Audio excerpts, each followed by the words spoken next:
Assalamualaikum warahmatullahi wabarakatuh teman-teman, jumpa lagi bersama saya Khairul Azam Al-Farizi. Tentunya tetap di channel ini. Jangan lupa buat teman-teman, apabila ada pertanyaan dan suatu masalah yang ingin dibahas, kalian tinggal komen di kolom komentar. Insya Allah nanti kita akan bahas satu persatu.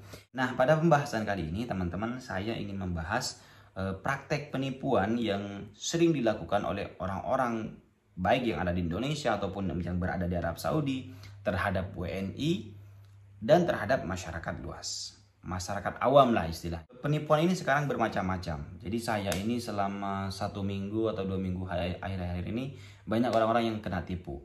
Pertama, ada laki-laki di Indonesia, dia mengaku sebagai anggota TNI, sebagai anggota polisi, dia berkenalan dengan seorang TKW dan memeras semua uangnya, minta uangnya. Bahkan ada yang ajak video call, kemudian ya mungkin minta foto-foto vulgar, kemudian foto-foto vulgarnya itu dikatakan kalau dia tidak mau kirim duit, ketika sudah diambil fotonya, dia kalau tidak kirim duit maka akan disebarkan.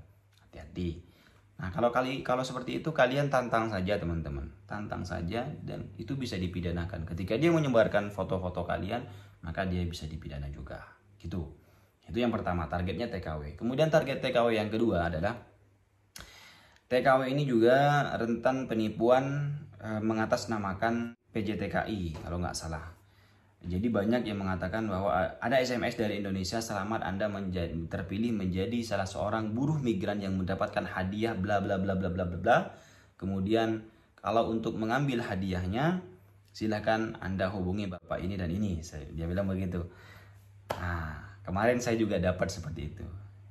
Dia bilang saya mendapatkan hadiah sebesar 70.000 Rial Saudi.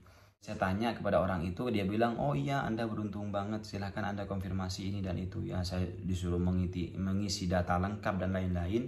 Setelah itu ujung-ujungnya untuk mencairkan hadiahnya, Anda harus mentransfer uang sebesar nominal 5 juta, ada yang 7 juta, ada yang 3 juta, bermacam-macam.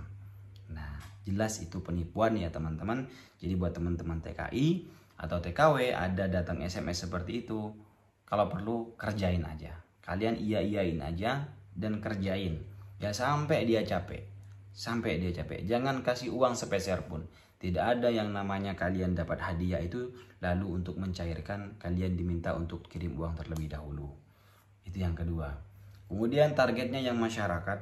Ini baru-baru tadi ya. Tadi ada korban baru lagi, padahal saya sudah wanti-wanti baik di TikTok, itu baik di Facebook, itu saya wanti-wanti. Jadi ada orang yang mengkloning atau menggandakan akun seseorang, kemudian dia meminta pertemanan. Kalian hati-hati ketika ada orang yang sudah berteman dengan kalian, terus ada akun baru meminta pertemanan kepada kalian, maka kalian cek dulu ya, SMS dulu orang yang minta, yang sudah berteman lama dengan kalian itu, bener nggak ini akun kamu atau bukan. Kemudian setelah kalian tanyakan, pastikan juga ya, pastikan bahwa itu akun asli atau palsu. Nah, biasanya modusnya orang ini mau nitip uang, dia nanya kabar, seolah-olah dia tuh, kita bingungnya juga, dia seperti orang yang dekat dengan kita, dia tahu semuanya, aktivitas kita punya saudara berapa, ataupun dia sok-sok tahu gitu, sok-sok tahu sehingga orang-orang terperdaya. Jadi modusnya yang seperti ini itu sama biasanya. Mereka mengatakan bahwa apa kabar, baik, dan lain-lain. Kemudian setelah ditanya kabar, dia itu baru melancarkan aksinya. Dia mengatakan bahwa saya mau nitip uang nih.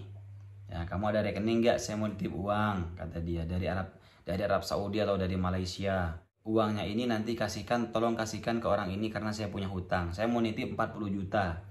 Tolong 10 jutanya nanti transferkan ke orang ini karena saya punya hutang 10 juta. Nah, yang 30 juta, 5 jutanya kamu ambil, yang 25 jutanya kamu simpen. Nanti kalau sudah saya datang, saya ambil. Tapi jangan bilang-bilang sama keluarga. Itu modusnya sama. Modusnya sama. Kemudian setelah kita kirimkan rekening, dia edit tuh rekening itu seolah-olah dia ngirim atau transfer uang dari Arab Saudi ataupun dari Malaysia ke Indonesia, ke nomor rekening kita. Nah, dia tunjukkan, sudah saya kirim nih. Ya ditunggu aja, mungkin 2 hari sudah masuk. Oke, beberapa saat kemudian dia SMS lagi tuh. Katanya ini orangnya butuh banget nih, bisa nggak ditransfer dulu kalau uangnya belum masuk? Bisa nggak dikirimin dulu duitnya? Nanti kalau sudah masuk kamu tinggal potong aja, katanya gitu. Orang yang terperdaya karena sudah diiming-imingi dia mau dikasih 5 juta atau 3 juta atau berapa juta, ya otomatis dia akan transfer.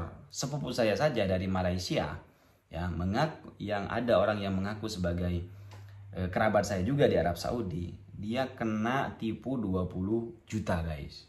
20 juta, bayangin 20 juta. Kalau yang tadi kejadiannya itu baru kena tipu 5 juta, tapi modusnya beda. Jadi ada orang nomornya Arab Saudi, dia ngaku berada di Arab Saudi dan dia ngaku teman kerabatnya yang ada di Arab Saudi. Kemudian katanya kerabatnya ini tabrakan di Arab Saudi, kemudian harus dibawa ke rumah sakit, hingga akhirnya yang di Arab Saudi itu minta transferan uang ke Indonesia karena ini kerabat kamu lagi kritis di rumah sakit. Dia tunjukkanlah foto-foto yang orang yang di rumah sakit itu, ada foto orang lagi terbaring, kan nggak kelihatan mukanya diperban kayak gitu. Nah ini yang di Indonesia percaya-percaya aja gitu, tanpa konfirmasi dengan nomor, padahal nomornya itu sudah ada.